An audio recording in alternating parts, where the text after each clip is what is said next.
বিখ্যাত বিরিয়ানি বিক্রেতা ডি বাপির কর্ণধার অনির্বাণ দাস গ্রেপ্তার। দোকান মালিককে মারধর ও পিস্তল দেখিয়ে খুনের হুমকি দেওয়ার অভিযোগে অনির্বাণকে গ্রেপ্তার করে মধ্যমগ্রাম থানার পুলিশ। মোহনপুর পঞ্চায়েত সদস্য তৃণমূল নেতা অনির্বাণের বিরুদ্ধে এর আগেও নানা অভিযোগ ছিল।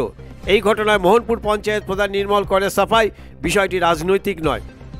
রাজনৈতিক কারণ নয়, ব্যবসায়িক ছেলে, ব্যবসায়িক কোনো কারণ বা ব্যক্তিগত কোনো কারণ হতে পারে, কোনো রাজনৈতিক কারণ নয়। আমি এখনো খোঁজ নিইনি, আমি খোঁজ নিয়ে যাব। ওর বাড়ি ভাড়া নিয়ে, বাড়ি ভাড়ার মেয়াদ চুক্তি শেষ হয়ে গেছিল, সেই নিয়ে বাড়ির মালিককে মারধর করেছে, তারপরে তাকে আগ্নেয়াস্ত্র দেখিয়ে ভয় দেখানোর চেষ্টা করেছে।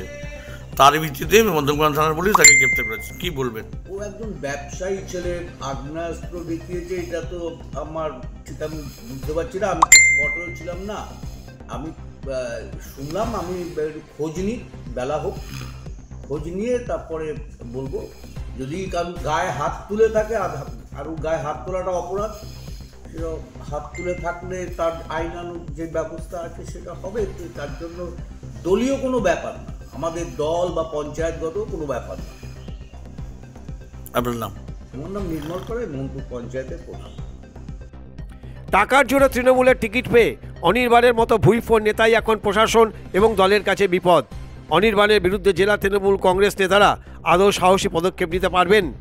ব্যুরো রিপোর্ট, বাংলার খবর।